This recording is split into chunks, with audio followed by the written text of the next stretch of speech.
তো লেকচার 19 দ্বিতীয় অংশে আবার আসলাম। এখানে ওয়েভ গাইডের মধ্যে টিএম ওয়েভের ক্ষেত্রে যখন ওয়েভ যেদিকে প্রোপাগেট করে সেদিকে যদি ম্যাগনেটিক ফিল্ড 0 হয়, সেই টিএম এর ক্ষেত্রে কাট অফের কনসেপ্টটা এখানে দেখানো হয়েছে। এবং কাট অফটা মিন করে যে ফ্রিকোয়েন্সির পরে ওয়েভটা প্রোপাগেট করবে, বিটা থাকবে এবং নিচে ফ্রিকোয়েন্সির নিচে থাকলে আলফা থাকবে, অ্যাটেনুয়েটেড হয়ে যাবে। তো এখানে ইকুয়েশনটাই দেখানো হয়েছে যে কাট অফ ফ্রিকোয়েন্সি এফসি হবে এরকম একটা ভ্যালু, যেখানে এম এন এর ভ্যালু উপর ডিপেন্ড করবে, আর এ আর বি হচ্ছে ওয়েভ গাইডের ডাইমেনশনসগুলো।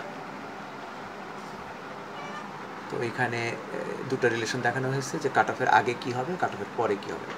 এই স্মলার ডেন এবং গ্রেটার ডেন দিয়ে ফ্রিকোয়েন্সির রেসপেক্টে ওমেগা হলো টুয়াইস পাই এফ, অ্যাঙ্গুলার ফ্রিকোয়েন্সি রিপ্রেজেন্ট করছে। আর কাট অফ ফ্রিকোয়েন্সির ইকুয়েশনটা দেখানো হয়েছে সি বাই টুয়াইসে যখন আমরা 1-0 মোড কনসিডার করবো। 1-0 মোড কনসিডার করার মানে হলো যখন এম আর এন এর ভ্যালু 1 আর 0 হবে।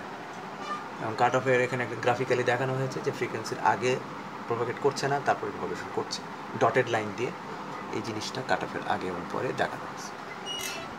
এবং ইকুয়েশনটা আবার এখানে আবার বলা হয়েছে এবং করসপন্ডিং টু প্রোপাগেশন কনস্ট্যান্ট বিটার ভ্যালুটা এখানে দেওয়া হয়েছে। আর ফেজ ভেলোসিটি এবং এর ইম্পিডেন্স নিয়ে এখানে রিলেশন দেওয়া হয়েছে। একটা কনস্ট্যান্ট ফেজ যে ভেলোসিটিতে মুভ করে সেটা হচ্ছে ফেজ ভেলোসিটি, এটাকে রিলেশন ম্যাথমেটিক্যালি হচ্ছে omega divided by beta. Corresponding wave লেন্থটা এখানে দেখানো হয়েছে টুয়াইস পাই বাই বিটা। আর নিচে দেখানো হয়েছে ইন্ট্রিনসিক ইম্পিডেন্স। একটা ওয়েভ যখন একটা ওয়েভ গাইডের মধ্যে দিয়ে বা মিডিয়ামের মধ্যে দিয়ে প্রোপাগেট করে তখন সেই মিডিয়াম থেকে একটা ইম্পিডেন্স পাওয়া যায়, সেই ইম্পিডেন্সটাকে বলবো আমরা ইন্ট্রিনসিক ইম্পিডেন্স। এবং সেই মিডিয়ামের ইন্ট্রিনসিক ইম্পিডেন্স এবং সেটা হচ্ছে নর্মাল ইম্পিডেন্স যেমন ভোল্টেজ বাই কারেন্ট, এখানে হচ্ছে electric field by magnetic field, এবং ইম্পিডেন্সটা জেড এর জায়গায় ইটা দিয়ে রিপ্রেজেন্ট করা হয়। আর টিএম মোডের সামারিগুলো দেখানো হয়েছে বিটা কত, ইন্ট্রিনসিক ইম্পিডেন্স কত ইত্যাদি। এই রিলেশনগুলো মোটামুটি অনেক জায়গায় কমন আছে, কাজে একটু মনে রাখতে হবে। আর ট্রান্সভার্স ইলেকট্রিক মোডের ক্ষেত্রে একইভাবে আমরা সলিউশন বের করতে পারি। সেক্ষেত্রে হবে যে ওয়েভ প্রপাগেশনের দিকে ইজেডটা 0 হবে, বাকি সব কিছু সিমিলারলি কনসিডার করে বাউন্ডারি কন্ডিশন আবার 0, ফিল্ডগুলোকে 0 ধরে আমরা সলিউশনে আগাবো। এক্ষেত্রে ইজেডের জায়গায় প্রথমে এইচ জেড বের হবে এবং সেটার ভ্যারিয়েশনটা এইচ জেড আসবে, এবং ভ্যারিয়েশনটা 3টা ডিরেকশন এক্স ওয়াই জেডের উপর ডিপেন্ড করবে। এবং ওই আগের মতোই সেপারেশন অফ ভেরিয়েবলের মাধ্যমে সলিউশন বের করা হয়েছে। সেই ফিল্ডটা দিয়ে তোমার বের করা হবে, অন্যান্য এইচ জেডটা বের করার পরে বাকি ফিল্ডগুলো ঠিক আগের বারের মতোই E X E Y H Z এগুলো বের করা হবে।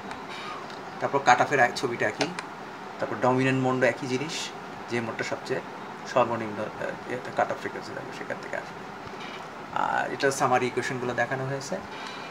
তারপর group velocity, group of waves যে ভেলোসিটিতে মুভ করে সেটা হচ্ছে গ্রুপ ভেলোসিটি। এটা নেক্সট স্লাইডে, নেক্সট লেকচারে আরও ডিটেলস ডিসকাশন হবে, নেক্সট কোনো একটা লেকচারে। Are the velocity at which energy travels এবার এটাকে ডিফাইন করা হয়েছে, এটা অলওয়েজ লেস দ্যান ইউ। এবং এই যে যে রিলেশনটা, এটার একটা প্রমাণ আছে, এটা আমরা নেক্সট লেকচারে প্রমাণ করবো। Group velocity, wave propagates at the speed of light, wave don't travel straight down the guide. The signal moves down guide is the group velocity and always less than c. এটা একই কথা বলা হয়েছে। Propagation পাওয়ার ট্রান্সমিশনের equation দেখানো হয়েছে, এবং এটা হচ্ছে জাস্ট পয়েন্টিং ভেক্টর থেকে আসবে ই ক্রস এইচ কনজুগেট, সেটা রিয়েল পার্টটা হচ্ছে অ্যাভারেজ পাওয়ার। তো কাজেই আমরা ওয়েভের ক্ষেত্রে ই ফিল্ডগুলো যদি পাই, যেমন আমরা ই এক্স এইচ ওয়াই এগুলো পেয়েছি, ই ওয়াই পেয়েছি, এইচ এক্স পেয়েছি, এগুলোর মধ্যে কনজুগেট ম্যাগনেটিকেটটা কনজুগেট করে গুণ করে এই পাওয়ারটা বের করা হবে। এটাও আছে, এটার ইন্টেন্সিটি ডিপেন্ড করবে। আর ফিল্ডের ক্ষেত্রে অ্যাভারেজ পাওয়ারের ক্ষেত্রেও পয়েন্টিং ভেক্টর যেটা পাবো, সেটা অ্যাভারেজটা যেটা পাবো সেটাকে ডট ডিএস করে সারফেস ইন্টিগ্রাল করলে টোটালটা আসবে। এগুলো attenuation in lassi wave guide, এটাও এখানে ডিটেলস বলা হয়েছে। এবং এইটা বলা হয়েছে আমরা নেক্সট একটা লেকচারে এই অ্যাটেনুয়েশন নিয়ে বা লস নিয়ে ডিটেলস ডিসকাশনে যাব। আর ইম্পর্টেন্ট ইকুয়েশনগুলো এখানে বলা হয়েছে, এবং একটা প্রবলেম আছে, সেই প্রবলেম সলভটা নেক্সট পার্টে, আজকের লেকচারে নেক্সট